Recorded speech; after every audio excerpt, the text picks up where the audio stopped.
The bustling streets of Chicago were a maze of opportunity and challenge for Sophie Nguyen. Moving to the city had always been her dream.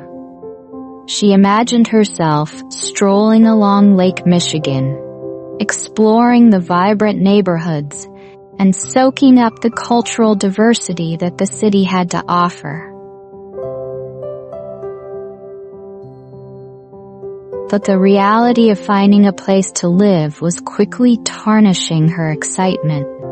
Sophie had toured countless apartments, only to find that they were either exorbitantly priced or barely livable. The affordable ones were too far from her job at a marketing firm downtown, and the ones closer to work seemed to vanish from the market before she could even make a call. On her 4th week of searching, Sophie sat in her favorite coffee shop, staring at her laptop with a mix of frustration and fatigue. The barista, noticing her stress, brought over her usual chai latte with an encouraging smile. "Don't give up," he said. Sophie nodded, though her spirits felt drained.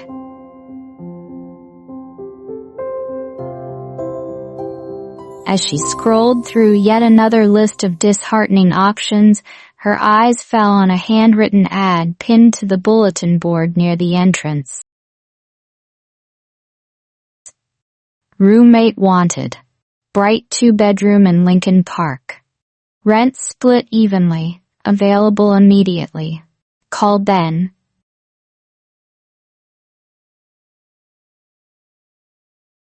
It was simple and straightforward, almost too good to be true.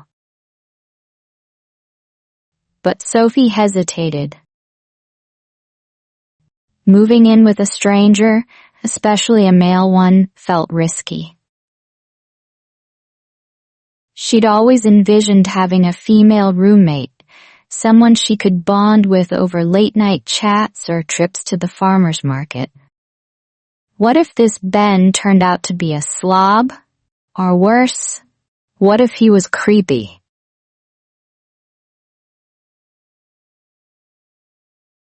Yet the thought of extending her exhausting search filled her with dread. Her lease was ending in 2 weeks, and she was running out of options. Sophie sipped her chai, weighing her choices. The coffee shop buzzed around her. The hum of conversations, the hiss of the espresso machine, the faint strains of jazz playing in the background. Maybe this was a sign to take a chance.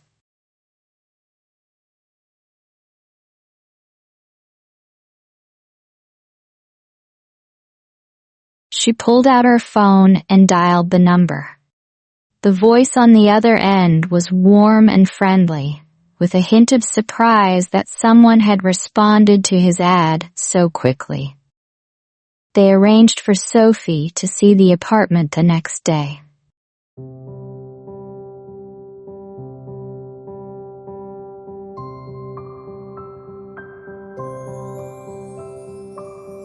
Ben Carter greeted her at the door with an easygoing smile.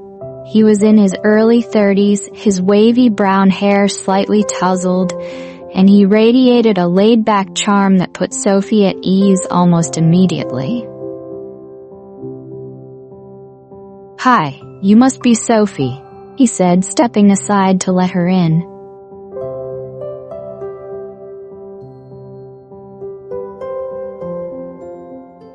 The apartment was a pleasant surprise. The living room was spacious, filled with natural light from large windows framed by cheerful yellow curtains. A mix of modern furniture and quirky vintage finds gave the space character. A guitar leaned against the wall, and the scent of fresh coffee lingered in the air.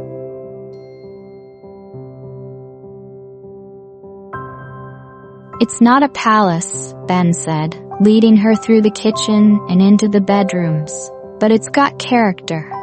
and it's pretty quiet for the city. Sophie peeked into the second bedroom, which was cozy but clean, with white walls ready for her personal touch. Relief washed over her. After so many disappointments, this place felt like a haven.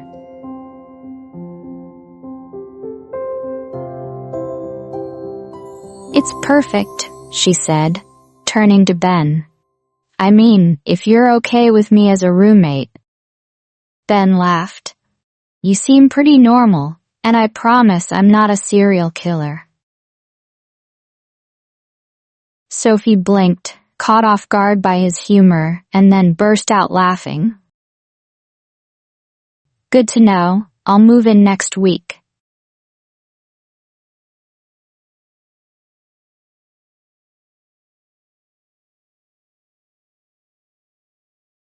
That night, Sophie lay in bed, her decision made, but her nerves lingering. Living with a male roommate wasn't ideal, and her friends had voiced their concerns when she told them about the arrangement. "What if he's messy?" one asked. "What if he's weird?" another chimed in. But Sophie had felt something genuine in Ben's demeanor. He didn't seem like someone who'd cross boundaries or make her feel uncomfortable. If anything, his easygoing nature might balance out her own cautious tendencies.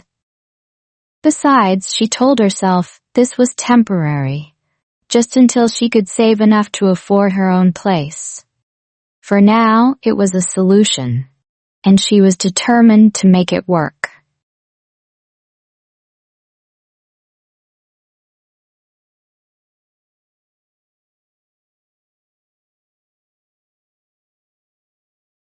Within a week, Sophie had moved in, her boxes stacked neatly in the corner of her new room. She spent her first evening unpacking, feeling a mix of excitement and apprehension. Ben knocked on her door, holding 2 mugs of hot cocoa. "Welcome to the apartment," he said with a grin.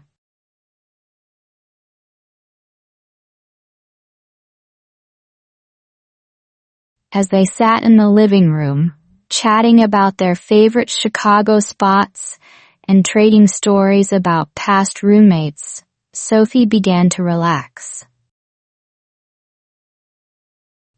Maybe this arrangement wouldn't be so bad after all.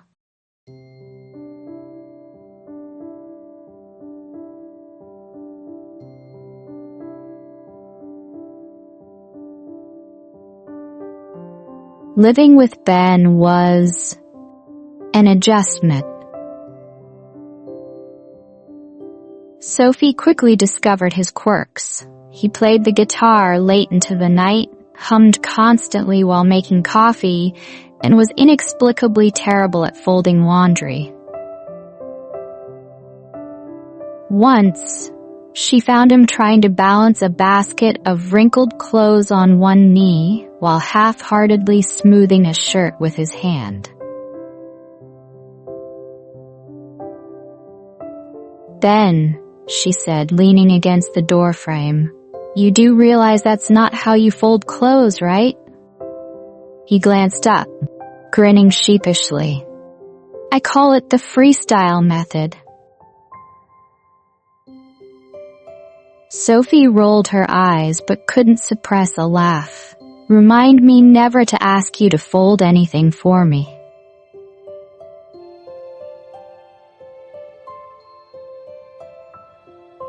Despite his quirks, Ben had a knack for making their home feel inviting. He always had music playing in the background, classic rock, indie folk, or jazz, and often invited Sophie to join him for impromptu jam sessions in the living room. She'd watch as he strummed his guitar, his foot tapping in time with the beat, and found herself unexpectedly charmed by his passion for music. You're really not a fan of silence, are you? Sophie teased one morning as Ben hummed his way through breakfast prep, flipping pancakes with a theatrical flourish. What can I say?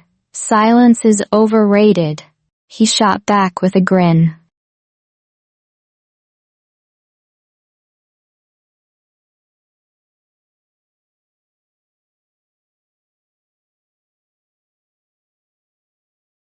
Their differences balanced each other out in surprising ways. Sophie, meticulous and organized, brought structure to their shared space, while Ben's easygoing demeanor reminded her to loosen up and enjoy the moment. Over time, they developed an unspoken rhythm. Ben introduced Sophie to his favorite jazz bars, where the smoky ambiance and soulful melodies captivated her. In return, Sophie shared her love of cooking, filling the apartment with the comforting aroma of her family's Vietnamese recipes.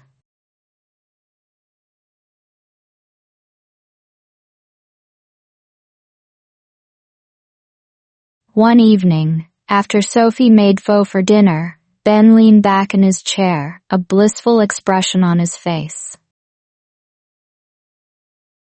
"You're never allowed to move out," he declared. "This is amazing." Sophie laughed, shaking her head. "We'll see. You're still on probation." "Probation?" Ben repeated, feigning outrage. "I've been nothing but an exemplary roommate." "Exemplary?" Sophie raised an eyebrow. "You left 3 mugs on the coffee table yesterday." "Details," Ben said, waving her off. "Pho forgives all sins."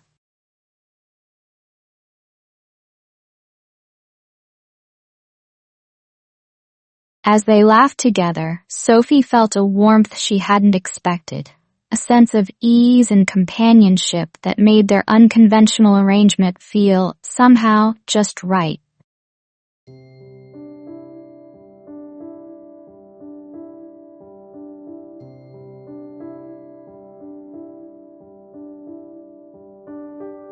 Their friendship deepened with time.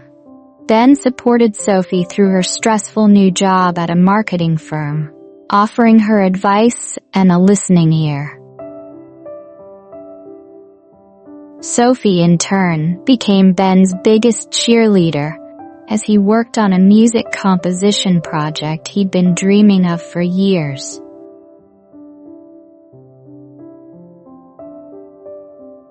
She often found him hunched over his laptop, headphones on, lost in his world of melodies and chords. Occasionally, he'd play her snippets, seeking her feedback. "Too slow?" he asked one night, strumming a progression on his guitar. Sophie shook her head, her voice soft. "No, it's beautiful, like it's telling a story." Ben smiled, the kind that reached his eyes. "Thanks, Sophie, that means a lot."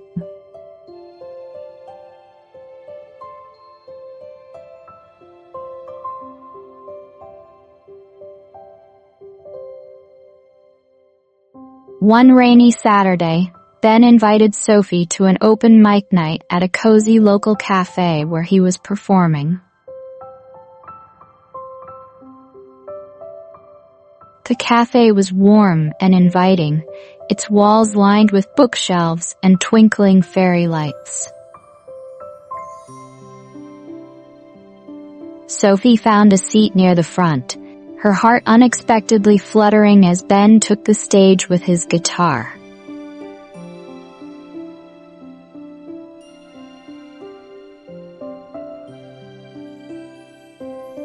Watching him play and sing with such passion stirred something in her she hadn't felt before. His voice was rich and soulful, his lyrics raw and heartfelt. As the crowd erupted into applause, Ben caught her eye, his smile filled with a warmth that made her heart race.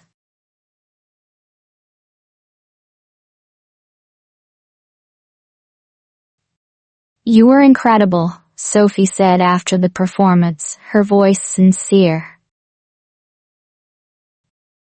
"You think?" Ben asked, looking genuinely unsure.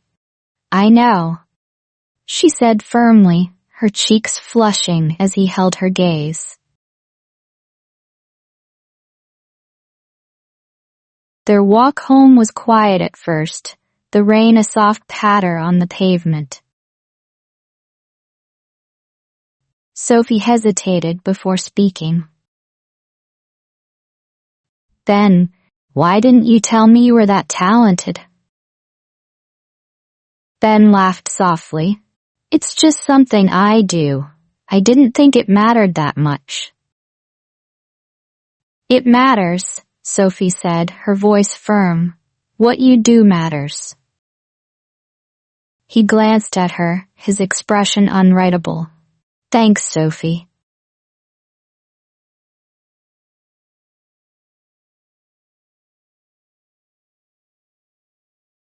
That night, as Sophie lay in bed, her thoughts wouldn't settle.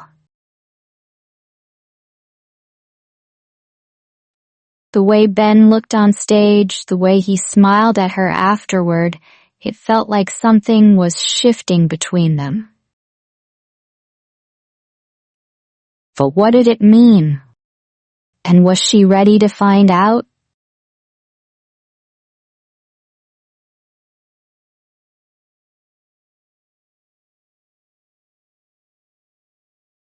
Their connection grew in subtle but undeniable ways. Ben started leaving her notes on the kitchen counter. "Don't forget your umbrella today." Or, "Good luck with the presentation." Sophie found herself texting Ben funny memes or sharing her favorite songs with him, knowing he'd appreciate them. Each gesture, though small, felt like another thread weaving their lives together.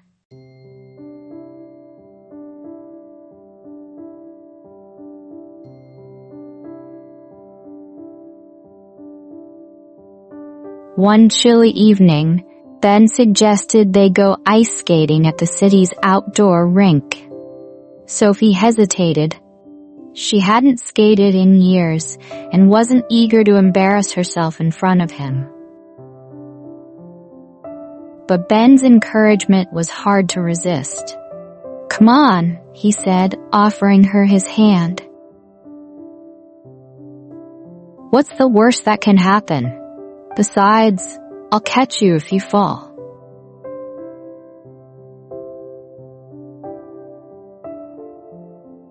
Reluctantly, Sophie laced up her skates and stepped onto the ice.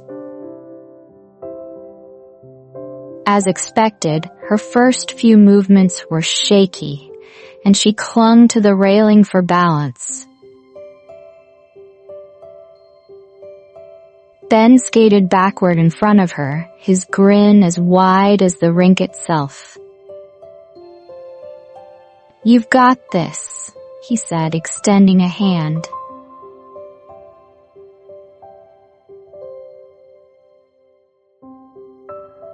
With a deep breath, Sophie let go of the railing and took his hand.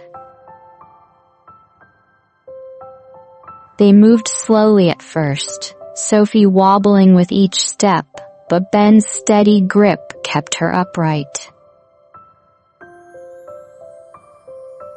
Their laughter filled the cold air as they wobbled and stumbled together, their hands brushing as he helped steady her.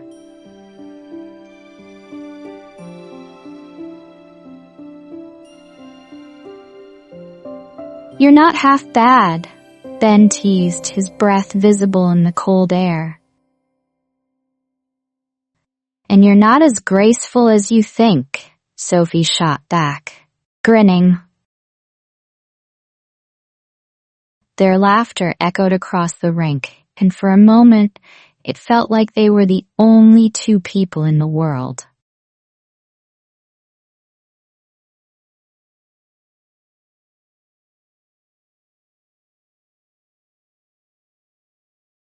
As they circled the rink, Sophie began to relax, even enjoying herself.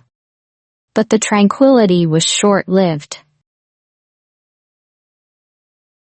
Trying to avoid a group of children darting across the ice, Sophie lost her balance and fell, pulling Ben down with her.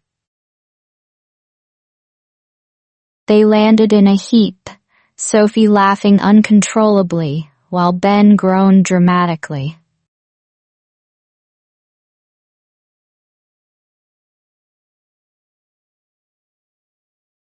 "I thought you said you'd catch me," Sophie teased, wiping tears of laughter from her eyes.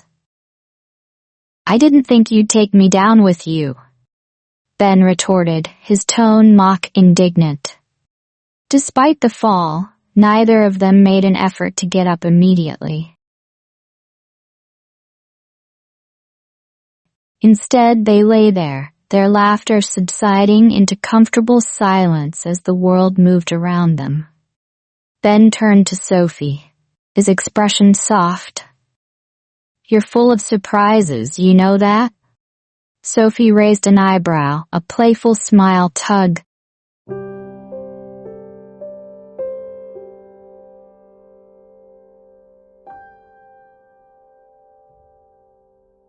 The turning point came on a warm spring evening.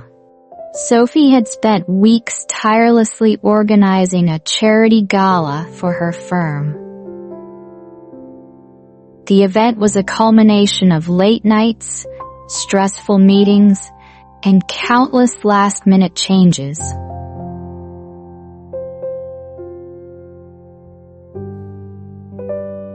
She had barely slept the night before, her nerves frayed as she rehearsed her speech and double-checked every detail.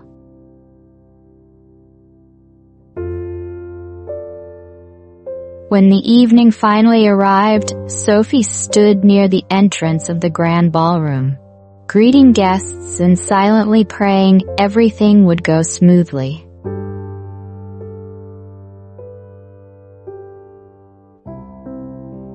As she turned to adjust the seating chart, her breath caught. Ben was walking toward her, dressed sharply in a tailored navy suit that seemed to amplify his easy charm. He looked confident, but there was a hint of nervousness in his expression as their eyes met. "What are you doing here?" Sophie asked, her voice a mix of surprise and delight. "Supporting you," Ben said simply, his tone warm. "I wouldn't miss it."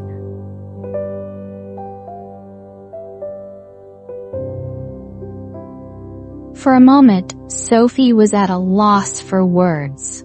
The gesture was unexpected, and the sight of him amidst the glittering crowd made her heart flutter.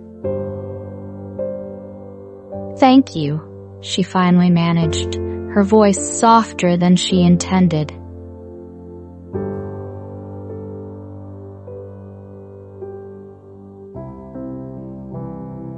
Throughout the evening, Sophie caught glimpses of Ben. He blended seamlessly with the guests, chatting with her colleagues, and even winning over her notoriously difficult boss. When she took the stage to deliver her speech, her eyes found Ben in the crowd.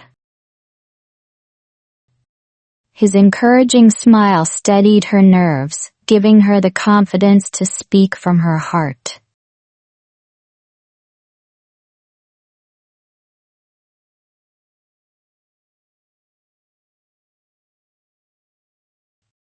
After the event, as they walked home through the quiet, tree-lined streets, Sophie felt a lump forming in her throat.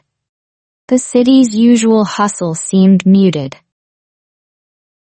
the warm night air carrying a sense of intimacy. "You didn't have to come," she said softly, her hands clasped tightly in front of her. "I wanted to," Ben replied, his voice steady. "You mean a lot to me, Sophie."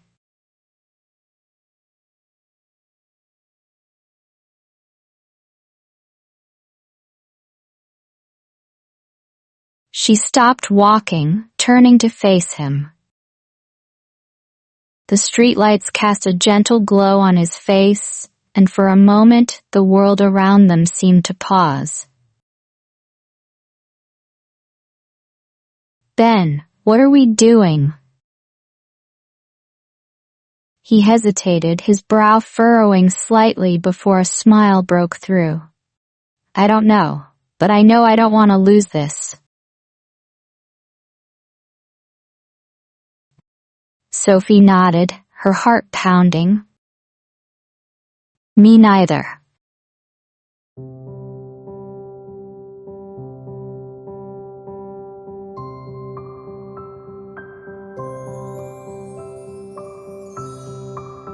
They didn't rush into defining their relationship. Instead, they let things unfold naturally, savoring the moments that brought them closer. Mornings often began with coffee on the balcony, the city waking up around them as they shared quiet conversations.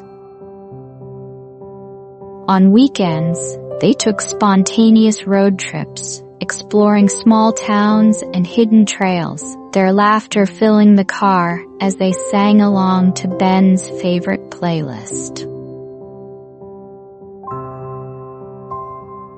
Late at night, they'd sit on the couch with a bottle of wine, talking about everything from their childhood dreams to their deepest fears.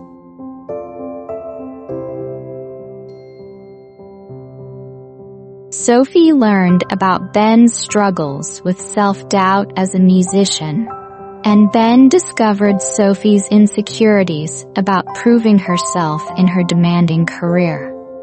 Their vulnerability created a bond that felt unshakable.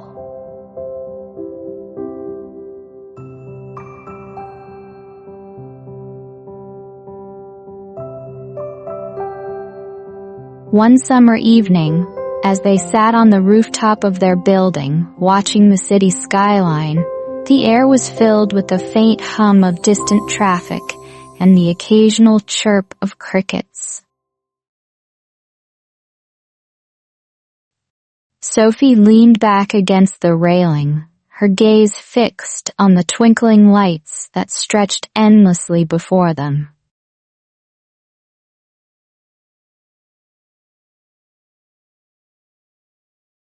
"Do you ever think about how random this all was?" Ben asked, breaking the comfortable silence. "You mean how I ended up moving in here?" Sophie replied, her lips curving into a small smile. "Yeah," Ben said, his voice thoughtful.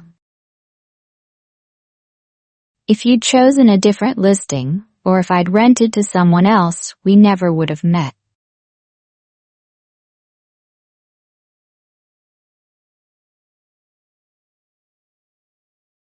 Sophie turned to him, her eyes soft. "Sometimes the best things in life are the ones you don't plan for." Ben's gaze lingered on her for a moment before he leaned closer, pressing a gentle kiss to the top of her head. "Here's to more unexpected things," he said, his voice a soft promise.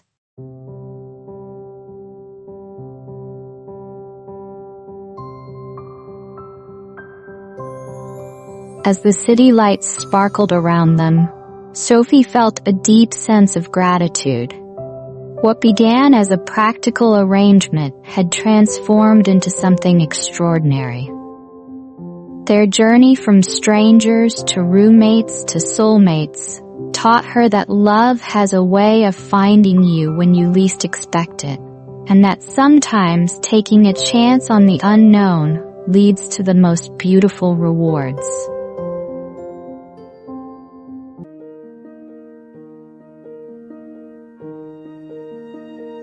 The Air in Le Jardin, an intimate Parisian-inspired bistro tucked in the heart of New York City, was alive with the aroma of freshly baked bread, caramelized onions, and a medley of herbs that tantalized even the most discerning palate.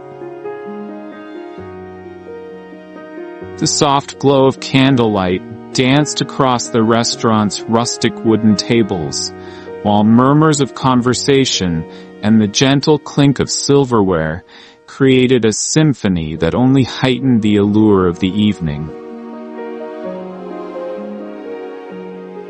Behind the counter, Chef Alexander Alex Moreau worked with meticulous precision, his hands moving swiftly as he garnished a plate of duck confit with a delicate orange glaze.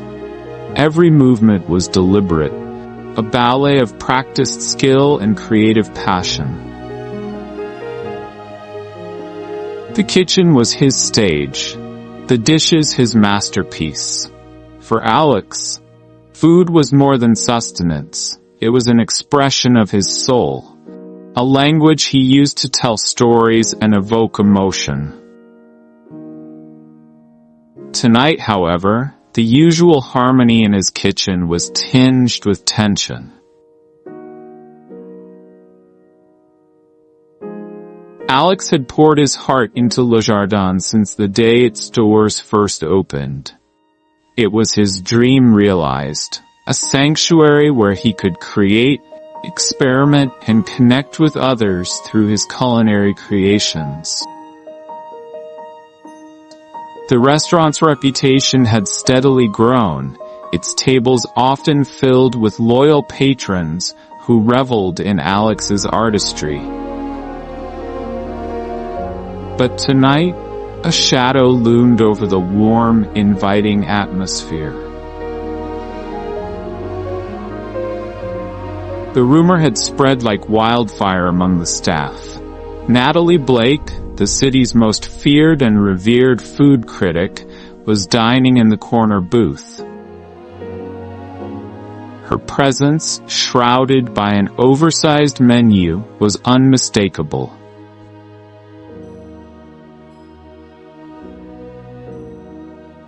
Natalie's reviews were legendary.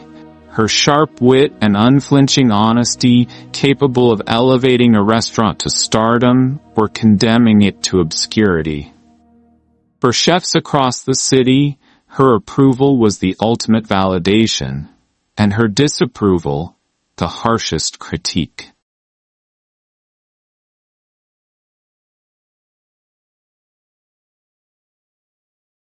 Alex's heart raced as he stole glances through the small window in the kitchen door. Natalie was striking, her auburn hair cascading in soft waves over her shoulders. She exuded an air of quiet confidence, her poised demeanor a testament to her experience and reputation.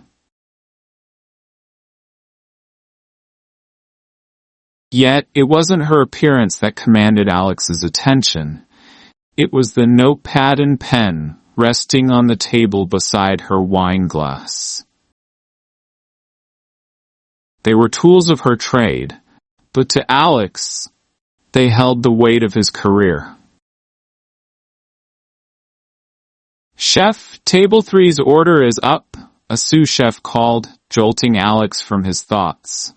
"Right," Alex replied, shaking off his nerves. "Focus."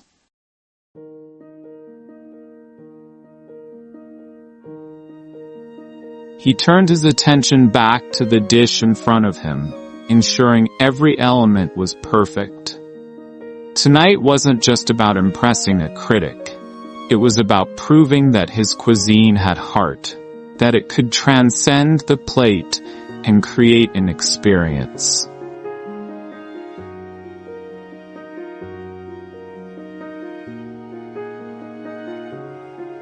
As he plated the next dish, A delicate mushroom risotto adorned with shaved truffles, Alex felt a flicker of hope. Perhaps, through his food, he could tell Natalie the story of his passion and dedication. Natalie, for her part, wasn't as intimidating as the rumors suggested. Beneath her discerning palate and sharp critiques was someone who had fallen in love with food, from the moment her grandmother taught her how to bake a pie.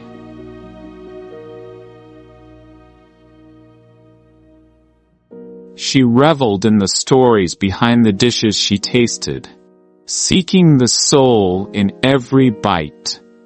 Her profession had given her a reputation of steel, but sitting in Le Jardin, surrounded by the intimate hum of diners and the fragrance of honest culinary artistry, Natalie felt herself beginning to soften.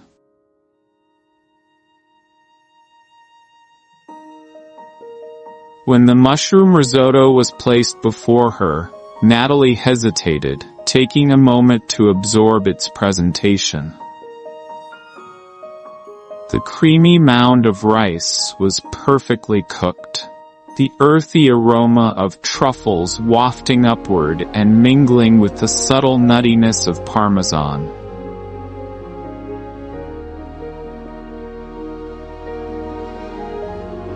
Her first bite was deliberate, her fork cutting through the dish with precision. As the flavors unfolded, she closed her eyes, the velvety richness and balance of textures striking a chord that only the rarest meals could.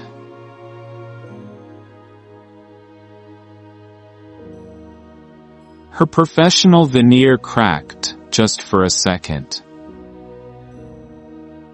She caught herself smiling, a reaction that reminded her of those childhood days in her grandmother's kitchen, the warm scent of cinnamon rolls filling the air as she learned to knead dough with her small hands. Food, she had always believed, was about more than taste. It was about memory, connection, and heart. This chef understood that.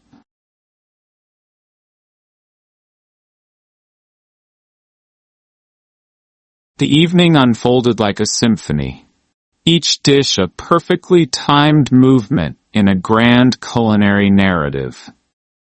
The duck confit arrived next, its golden brown skin glistening under the dim light. A bright orange glaze provided a sweet tang that balanced the savoriness of the tender meat. Natalie's notes grew fewer as her enjoyment increased, her pen resting more often beside her plate.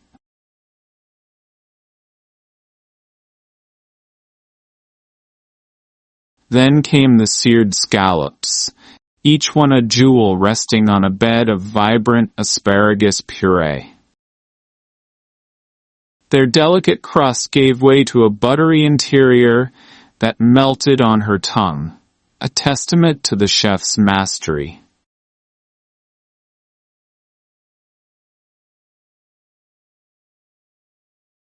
And finally, a molten chocolate cake, its molten center spilling onto the plate like liquid gold, arrived to end the meal.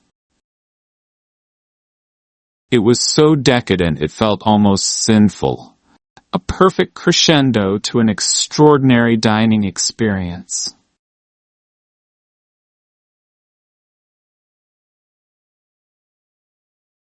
By the time Natalie set down her fork for the last time, a rare certainty settled over her. She'd encountered many skilled chefs and brilliant restaurants, but this meal was different. The dishes weren't just technically perfect, they resonated. They told a story, one of love, patience, and an artist's relentless pursuit of meaning. It was clear, Alex Moreau's passion transcended the plate.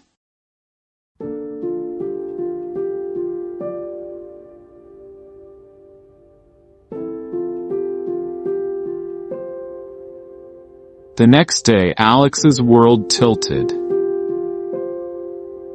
Natalie's glowing review appeared in the city's most prominent culinary magazine, describing Le Jardin as a place where food becomes poetry. Business boomed overnight, with reservations booked weeks in advance. Yet, it wasn't the influx of patrons that occupied Alex's thoughts. It was Natalie.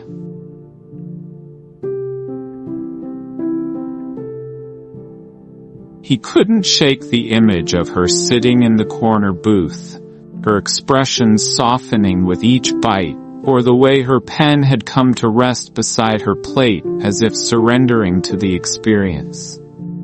He found himself wondering, was it the food that moved her, or something more?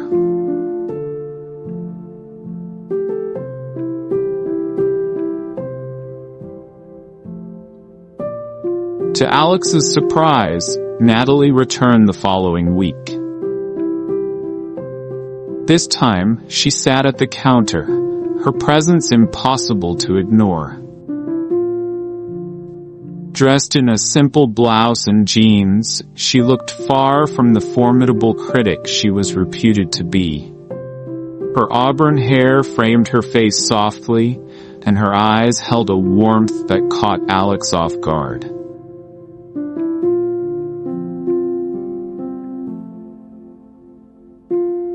"Chef Moreau?" she asked, her voice carrying a gentle authority that belied its warmth. Alex turned, his heart racing. "Miss Blake, what an unexpected pleasure." "Please call me Natalie," she said, offering a small smile that seemed almost shy. "I was hoping you'd teach me how to make that mushroom risotto."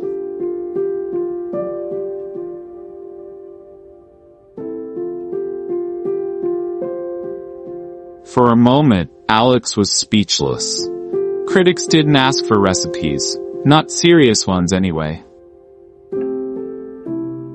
But something about Natalie's request felt genuine, even vulnerable. Was this her way of reaching out? Of bridging the divide between their worlds?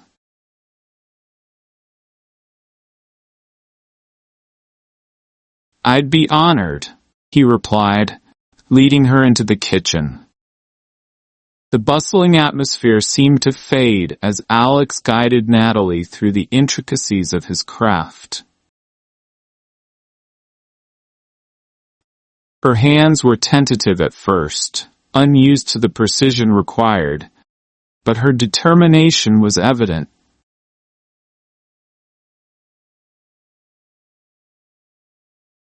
"Am I doing this right?" she asked, stirring the risotto with care, but glancing at him for reassurance. "You're doing great," Alex said, his voice softening. He moved closer, his hands brushing hers as he adjusted her grip on the spoon. The moment lingered, charged with an unspoken connection.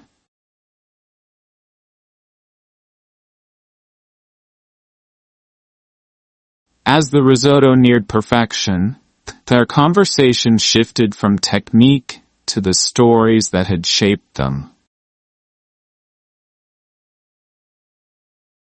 Alex spoke of his grandmother, who had instilled in him a love for simple, heartfelt meals. And Natalie shared memories of baking pies with her own grandmother, the woman who had inspired her career.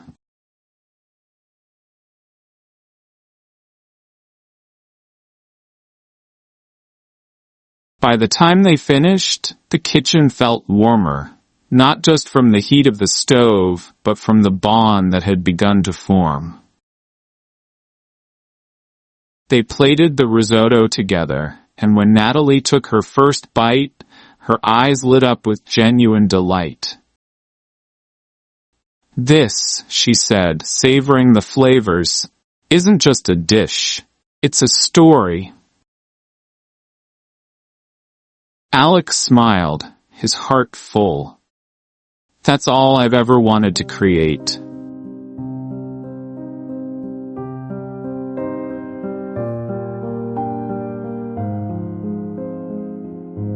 The weeks following their first cooking lesson were pivotal in forging a deeper bond between Alex and Natalie.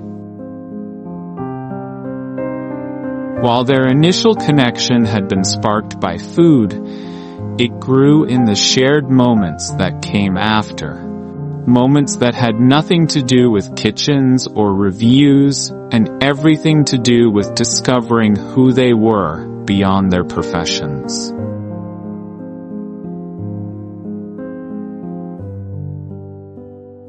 It began simply. Alex had suggested a stroll through Central Park after a busy day, claiming he needed a break from the intensity of the bistro. Natalie, intrigued by his rare display of vulnerability, agreed.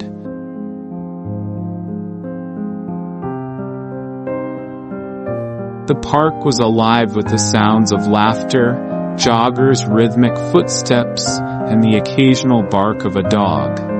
They walked slowly, their conversation meandering from childhood memories to their favorite books and films.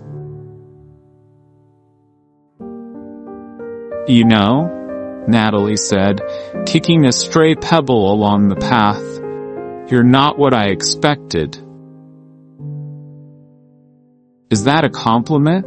Alex asked, raising an eyebrow. She laughed. It's an observation. Most chefs I've met are intense. You're passionate, sure, but you also have this calm about you.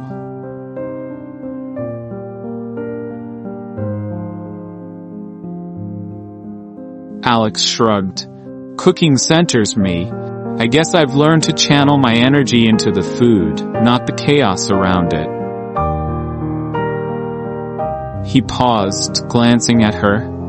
And you? You're not exactly what I expected from a critic. Let me guess, Natalie said, smirking. You expected someone cold and unfeeling? Something like that, Alex admitted with a grin. Instead, I find someone who's genuinely curious. Someone who seems to care about more than just the food on the plate. The sincerity in his tone caught her off guard, and for a moment, she felt exposed in a way that was both unsettling and thrilling. I guess we're both full of surprises, she said softly.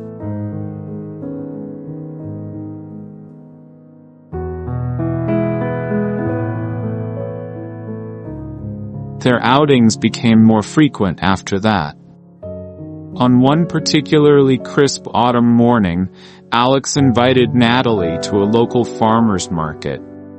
The stalls were overflowing with vibrant produce, the air thick with the scent of freshly baked bread and earthy spices. Alex moved through the market with ease, greeting vendors by name and inspecting ingredients with the precision of a jeweler appraising gems. What do you think of these? He asked, holding up a basket of heirloom tomatoes. Beautiful, Natalie replied, but what would you do with them? Alex's eyes lit up. Caprese salad, but with a twist. A little balsamic reduction, a sprinkle of smoked sea salt. It'll elevate the simplicity. You make it sound like art, Natalie said, her voice tinged with admiration. That's because it is, Alex replied, and I'd love to show you how.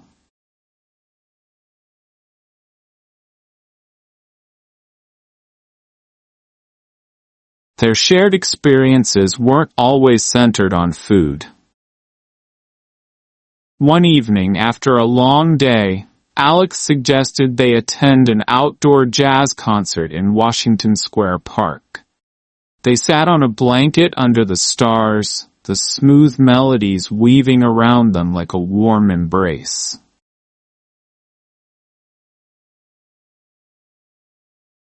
For Natalie, who had spent so much of her life in structured environments, the spontaneity of the evening was intoxicating.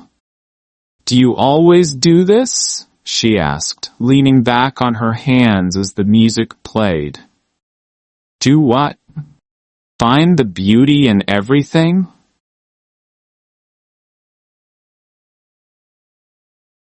Alex laughed, a deep, rich sound that made her chest ache. "Not always, but I try. Life's too short not to." Natalie looked at him, the faint glow of the stage lights casting shadows across his face. For the first time in years, she felt herself lowering her guard, letting someone see her for who she truly was.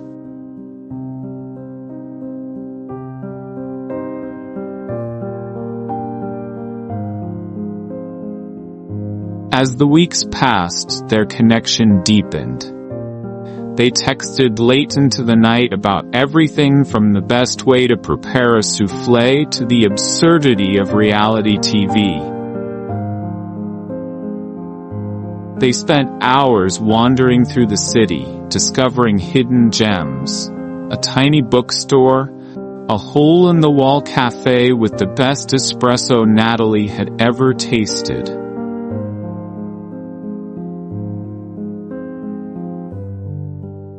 With each interaction, the line between chef and critic blurred, replaced by something far more personal. It was during one of these late-night conversations over steaming mugs of hot chocolate at a small diner that Alex brought up his family.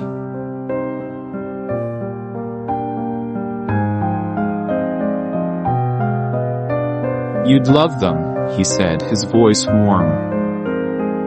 "They're loud, opinionated, and absolutely incapable of agreeing on anything, but they're my everything." "They sound amazing," Natalie said, smiling. "You're lucky to have that."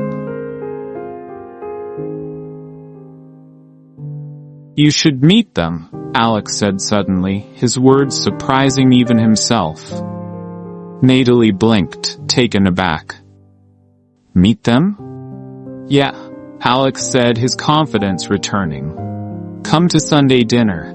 It's chaotic and messy, but it's the best part of my week, and I think you'd fit right in."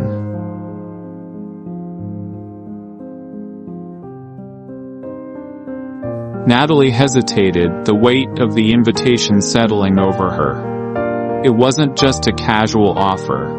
It was an opening, a step into Alex's most intimate privacy.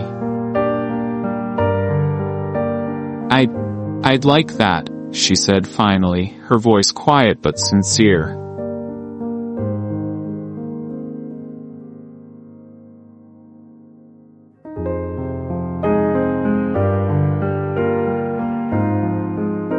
The invitation lingered in Natalie's mind all week, a mix of excitement and nerves building with each passing day. She had spent years mastering the art of detachment, maintaining a professional distance from the subjects of her reviews. But Alex had unraveled her carefully constructed walls with every meal, every conversation, and every look that lingered a moment too long.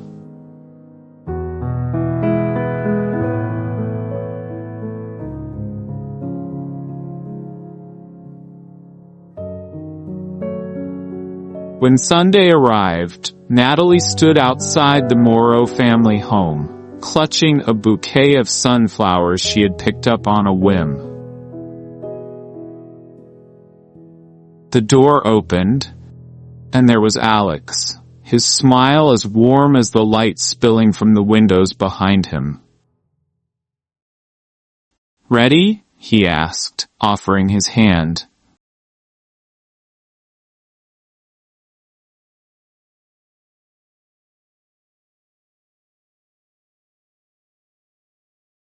As she stepped inside, the laughter and aroma of roasted chicken and garlic enveloped her. In that moment, Natalie knew she was about to experience something far more meaningful than a meal. She was about to become part of a story. Their story. This wasn't just a meal. It was a step into Alex's world.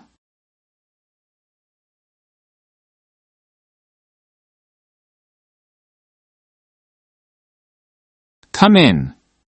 Come in." Alex's mother, Claudette, greeted her at the door with open arms. Claudette was a petite woman with streaks of silver in her dark hair and a warmth that immediately put Natalie at ease. "We've heard so much about you," she said, ushering Natalie inside.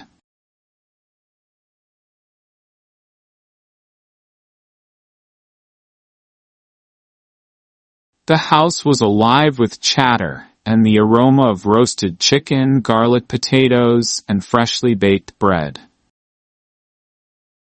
Alex's nieces and nephews darted around the living room, their laughter punctuating the hum of conversation. Alex appeared at Natalie's side, his smile wide and genuine. "You made it," he said, his voice soft but filled with an unmistakable joy. "I wouldn't miss it," Natalie replied, her nerves beginning to dissolve under his steady gaze. Dinner was a lively affair. The table was a feast of color and texture, each dish lovingly prepared. Claudette's roasted chicken was the centerpiece, surrounded by bowls of buttery mashed potatoes, glazed carrots, and a bright green salad.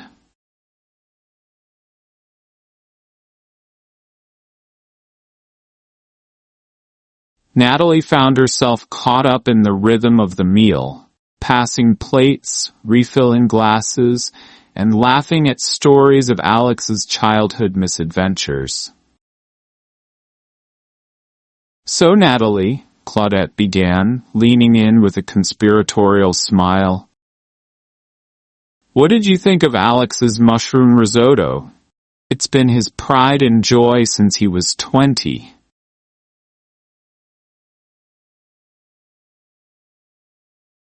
Natalie chuckled, glancing at Alex, who looked both amused and slightly embarrassed.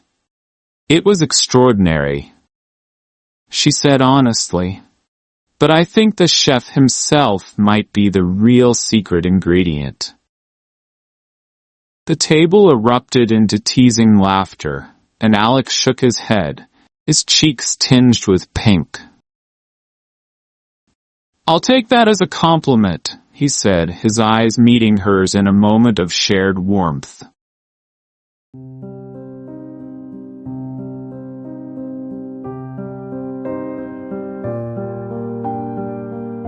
After dinner, Alex led Natalie to the porch, the two of them stepping into the cool night.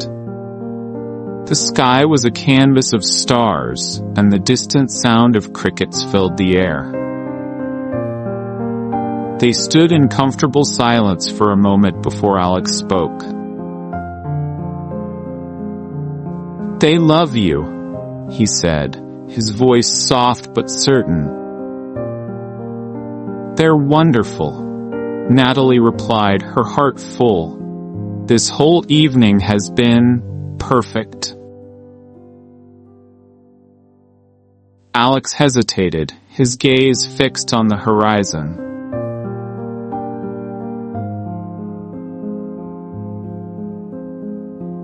"Natalie," he began, his tone careful but earnest, "I know this is complicated, but I can't ignore how I feel about you."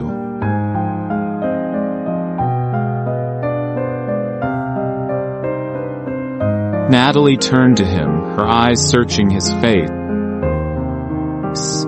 Alex, I feel the same. But what happens if people find out? What if they think I'm biased? Then we show them that what we have isn't about business, Alex said, his voice steady. It's about us.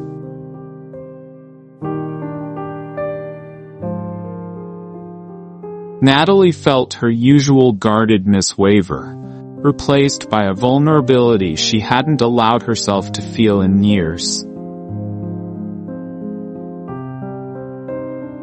I've spent so much time trying to keep my world separate from everyone else's, she admitted. But with you, it feels different. Like it's okay to let someone in.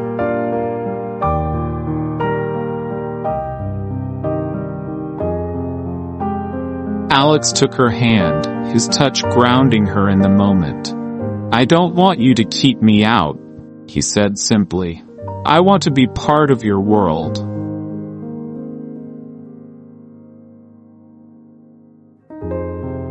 Tears pricked at the corners of Natalie's eyes, but they were tears of relief and joy. She squeezed his hand, her voice steady despite the emotion bubbling within her. Then, let's figure it out. Together.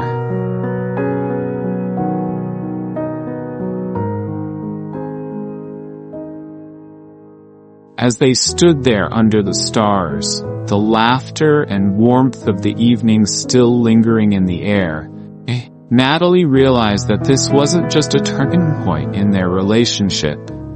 It was a turning point in her life. For the first time in years, she felt not just content but whole. As though she had found the missing piece she hadn't known she was searching for.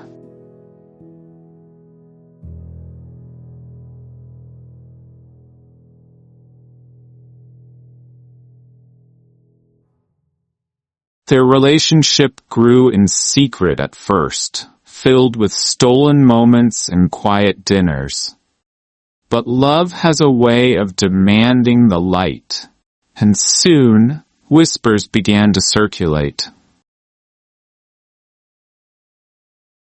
Natalie's editor approached her with concerns about conflicts of interest, and Alex faced questions from his staff. It seemed their love was destined for scrutiny.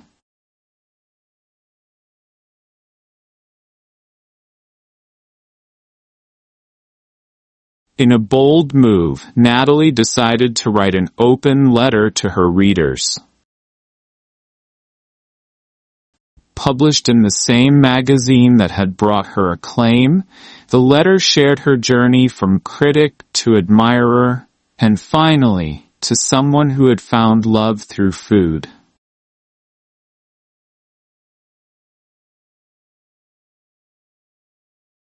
Falling in love with a chef wasn't part of the plan, she wrote. But love, like food, is best when it's unexpected and deeply felt.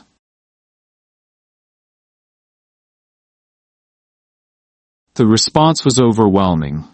Readers applauded her honesty, and reservations at Le Jardin soared even higher. More importantly, Alex and Natalie's relationship was finally free to flourish without fear.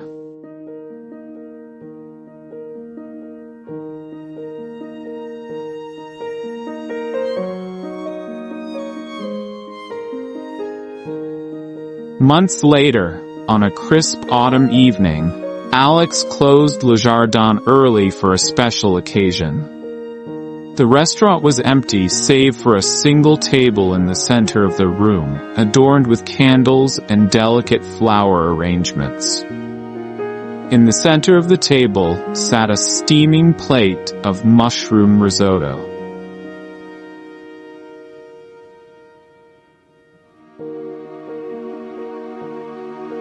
When Natalie arrived, she hesitated at the entrance, her breath catching at the sight.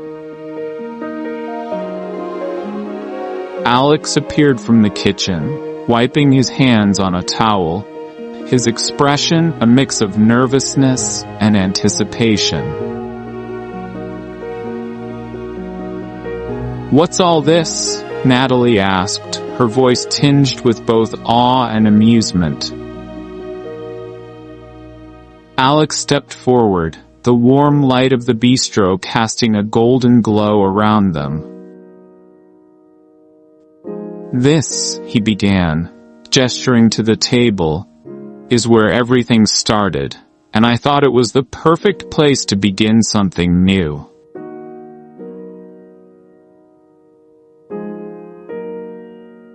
Natalie's heart fluttered as she stepped closer, her eyes meeting his. "You're full of surprises, Alex Moreau." "I hope so," he replied with a grin, pulling out a chair for her. "Sit. Let me serve you this time."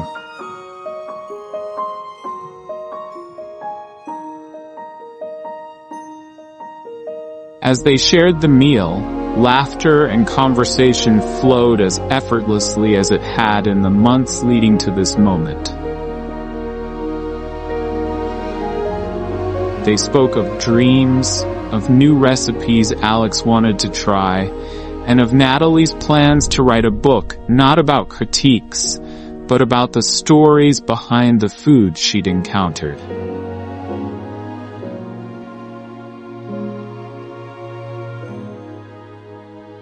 When the meal ended, Alex reached across the table and took her hand. "Natalie," he said softly, "life is unpredictable, like cooking without a recipe, but with you, it feels like I've found the perfect balance."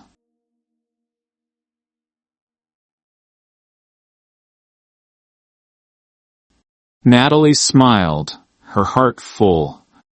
"And I'd say we're just getting started."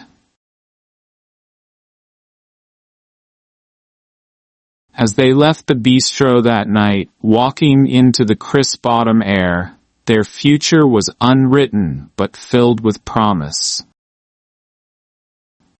Together they had discovered that the best recipes are those made with equal parts passion, trust, and a little leap of faith.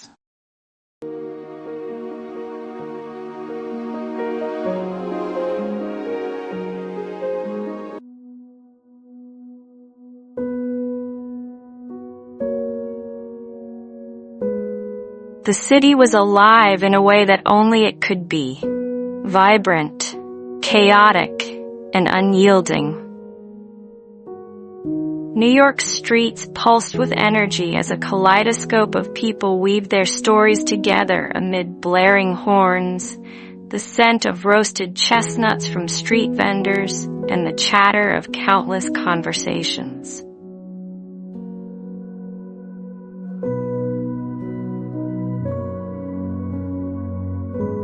Amid this cacophony, Amelia Harper moved through the throng with practiced ease. She had lived in the city for 5 years, and her love-hate relationship with it had settled into a comfortable rhythm.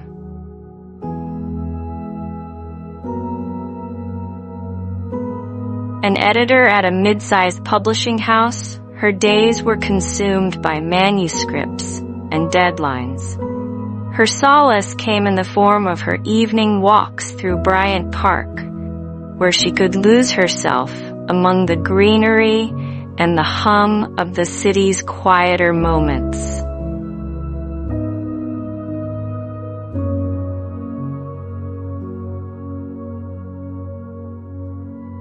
This evening was no different. She clutched a steaming cup of coffee from her favorite corner cafe and walked briskly, the crisp autumn air nipping at her cheeks. The trees had donned their fiery cloaks of red and gold, and leaves crunched underfoot as she crossed the park.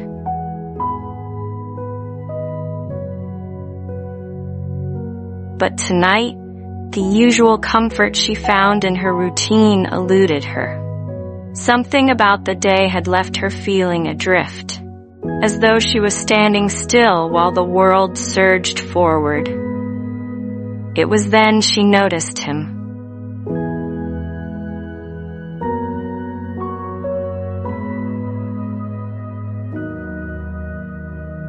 Seated on a park bench, sketchpad in hand, was a man who seemed utterly at odds with the city's restless energy. His head was bent intently over his work, brown curls tumbling into his eyes. His coat was well worn but meticulously cared for, and his hands, strong but slender, moved with the precision of an artist who saw the world in details others overlooked.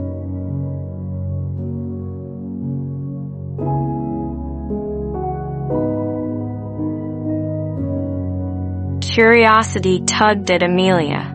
She slowed her pace, hesitating for a moment before sitting down on a bench a short distance away. From this angle, she could just make out the rough lines of a pencil sketch taking shape on his paper, a depiction of the very trees around them. She watched as he added careful shading, bringing the scene to life with deft strokes.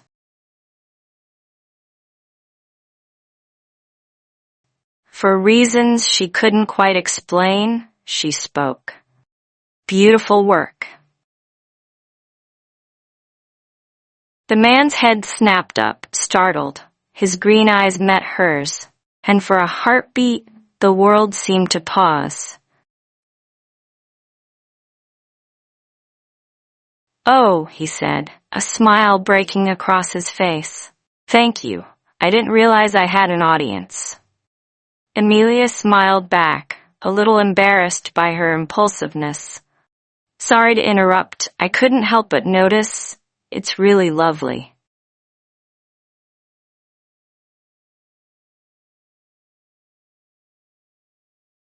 "No need to apologize," he said, setting his pencil down. "I'm Leo, by the way." "Amelia," she replied. "Do you do this often? Sketch in the park, I mean." He nodded. "Whenever I can. There's something grounding about it, don't you think? Finding moments of stillness in all the chaos." She couldn't argue with that. "It's why I come here too, though I'm not nearly as productive as you seem to be."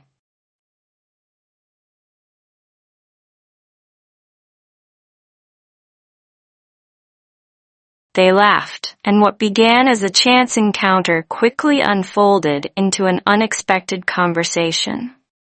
Leo spoke about his work as a freelance illustrator, the joy he found in capturing fleeting moments on paper. Amelia shared snippets of her life as an editor, the manuscripts she nurtured, and the satisfaction of seeing them transformed into books. Their words flowed easily, weaving a tapestry of shared experiences and dreams.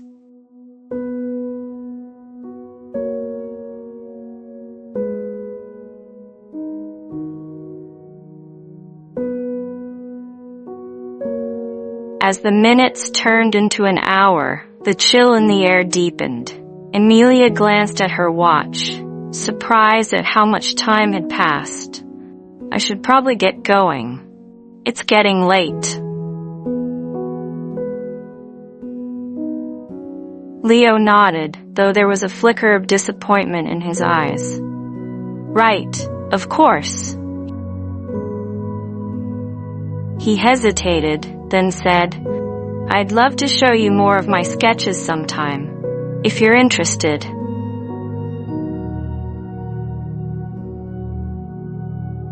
Amelia felt a warmth rise in her chest. "I'd like that," she said, pulling a business card from her bag. "Here's my number." As she walked away, she couldn't help but glance back. Leo was watching her, a soft smile on his face, and she felt an unfamiliar flutter of hope.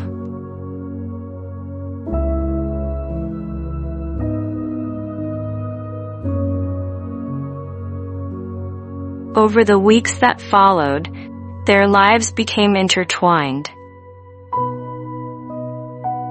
What began as occasional texts and shared photos of their work evolved into dinners, museum visits, and long walks through the city.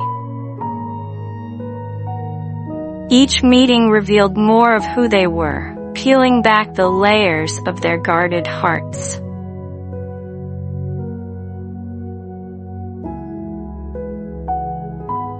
Leo's world was one of color and imagination. His sketchbooks filled with scenes of both the mundane and the magical.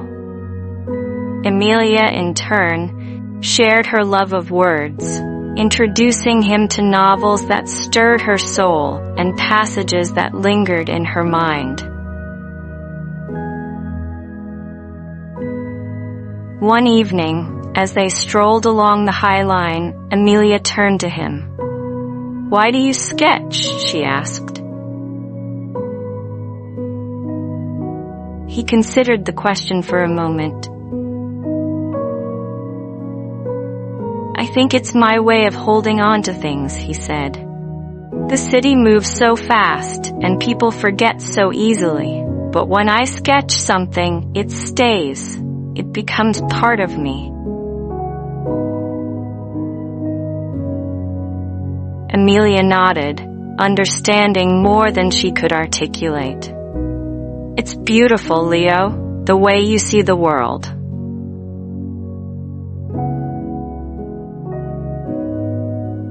His gaze softened. "You make it easy to see the beauty, Amelia."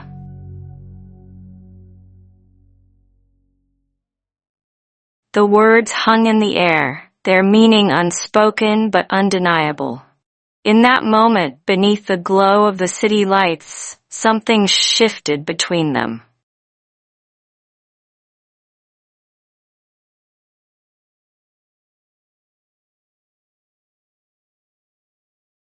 As winter settled in, their bond deepened. Snow blanketed the city, muffling its noise and transforming it into a wonderland. Every corner of New York seemed to glisten under the soft white veil, and the air carried a certain magic that only the season could bring. Amelia and Leo embraced the change, spending evenings wandering through snow-draped streets, their laughter rising like warmth against the chill.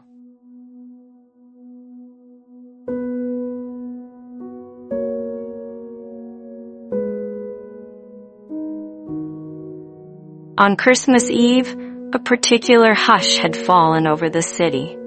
The usual frenzy had calmed, replaced by a gentler rhythm of last-minute shoppers and bundled-up families heading home. Amelia returned from work to find Leo waiting outside her building, his cheeks rosy from the cold and a box wrapped in gold paper tucked under his arm.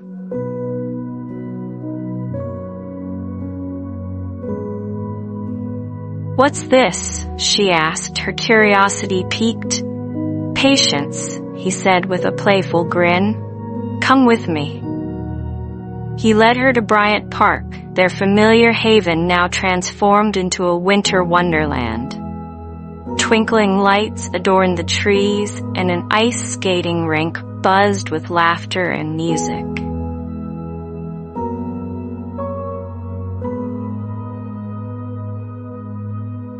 They found a quiet bench near the park's edge, where the noise faded into the background and the beauty of the snow-covered landscape took center stage. Leo handed her the box.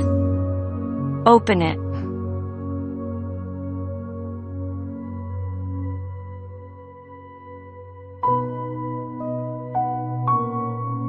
Inside was a sketch, carefully framed and protected under glass. It depicted the park as it was that night, but with a tender twist. In the foreground sat two figures on neighboring benches, their postures relaxed yet connected by an almost invisible thread. The snow-laden trees loomed in the background, their branches rendered in exquisite detail. Amelia's breath caught as she took it in. Tears welled in her eyes, her voice a whisper. "It's perfect. It's us," Leo said simply. "How we began." She reached out to touch his hand, her heart swelling with emotion. "Thank you, Leo, for everything."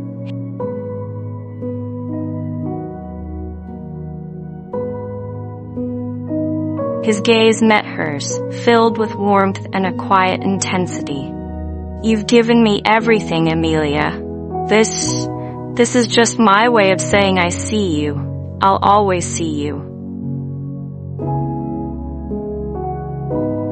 Overwhelmed, she leaned in, their lips meeting in a kiss that was soft and full of meaning. It wasn't just a kiss, it was a promise, a shared understanding of the path they had begun to walk together.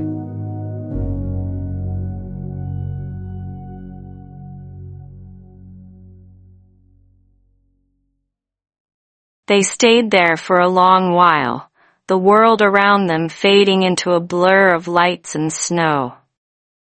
The cold no longer mattered. They had found warmth in each other. A connection that anchored them amid the ever-changing tides of life.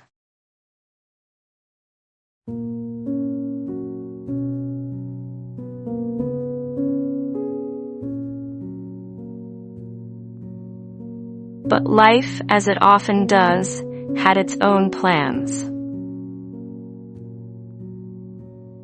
In the spring, Leo received an offer to showcase his work in an art gallery. A dream come true. The catch? It was in Paris, and he would need to move there for at least a year. When Leo found out, his initial excitement was tempered by the weight of what it meant for their relationship.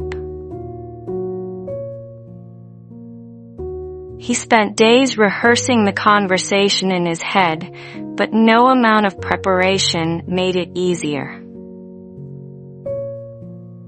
When he finally told Amelia, they were sitting on her sofa, the early evening light filtering through her apartment window.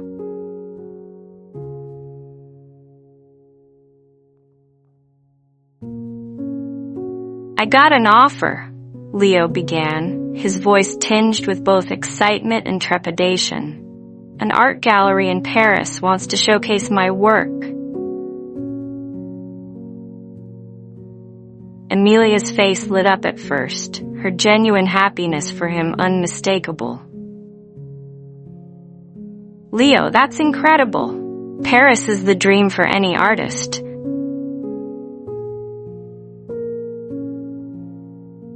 But then she noticed the hesitation in his expression. "What's wrong?" "It's for a year," he said quietly. "I'd have to move there."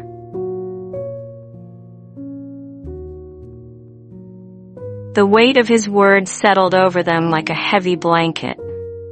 Amelia's initial joy was tinged with heartbreak as the reality of the situation sunk in. She reached for his hand, her fingers trembling slightly. "This is everything you've worked for," she said, forcing a smile. "You have to go."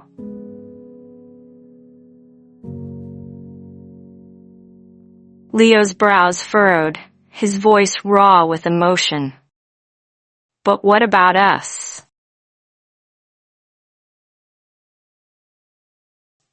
She hesitated, the ache in her chest almost unbearable.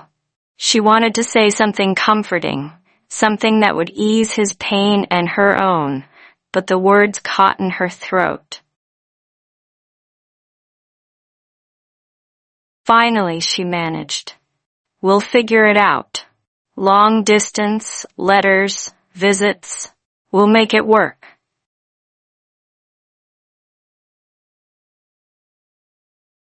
"Amelia," he said, his voice breaking.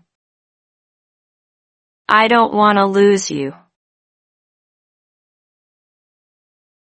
She cupped his face in her hands, her own eyes brimming with unshed tears. "You won't," she whispered.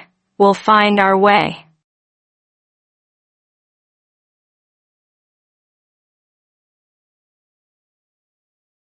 That night, they talked for hours, alternating between practical plans and heartfelt confessions. Leo promised to send sketches of Paris, every corner that inspired him. Amelia, in turn, promised to write him letters, long, detailed accounts of her days, so he could feel close even when he was far away. As they lay together, the city buzzing faintly outside, they held on to each other tightly, as if the strength of their embrace could bridge the distance that would soon separate them.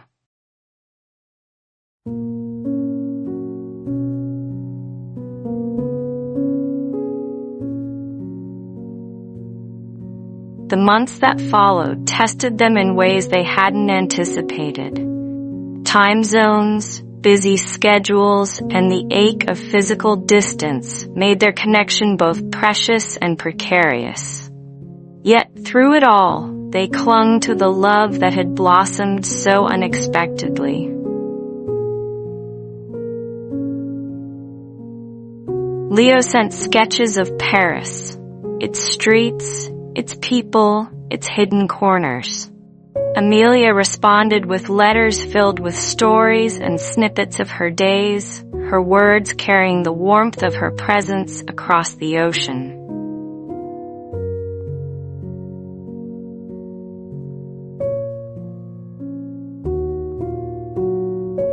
On a particularly difficult evening, Leo called her, his voice filled with longing. "I miss you, Amelia, more than I can say." "I miss you too," she said, her voice breaking. "But we're doing this for a reason. Your art, it's worth it." "So are you," he replied. "You're worth everything."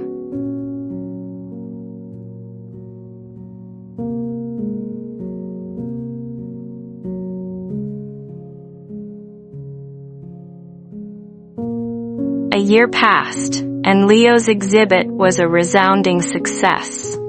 When he returned to New York, it was with a renewed sense of purpose and a heart that had never wavered in its devotion to Amelia.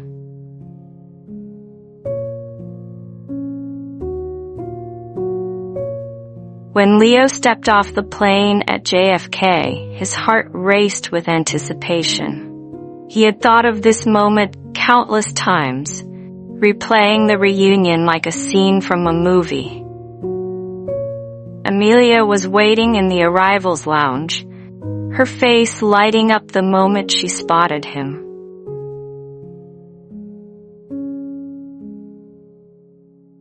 Without hesitation, they closed the distance between them, her arms wrapping around him as if she would never let go.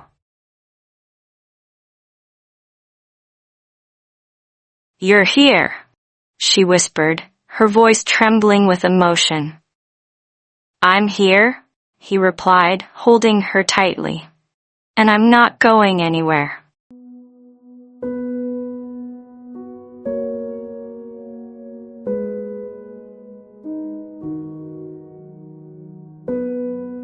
Their reunion was a collision of joy and relief, their love stronger for all they had endured. That evening, they wandered through Bryant Park, retracing the steps of their first encounter. The park was alive with the familiar sounds of the city, yet it felt different, more vivid, more meaningful, as they walked hand in hand.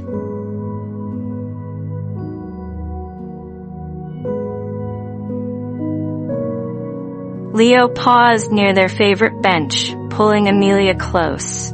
"You taught me something, you know," he said, his voice thick with emotion. that love isn't just about the moments you share. It's about the faith you hold when you're apart.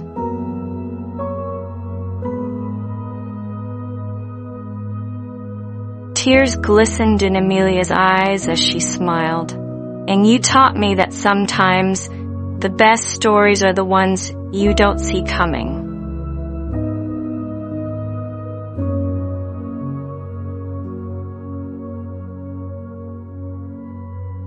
They sat together on the bench, the world bustling around them. The scent of roasted chestnuts and the distant sound of street musicians filled the air, but their attention was solely on each other. In that moment, their world felt still, their love a quiet, enduring force against the chaos of life.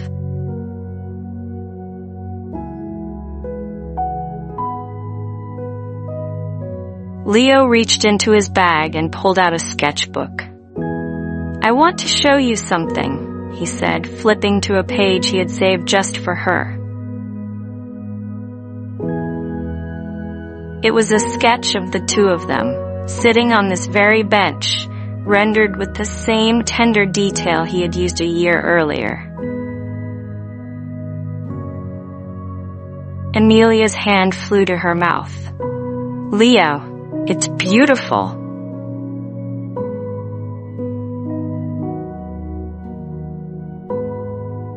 "It's us," he said softly. "Our story."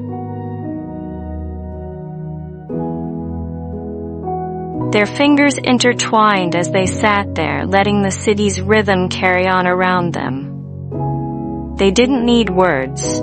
The love they shared spoke volumes, a testament to the strength they had found in each other and the journey they had taken to get here.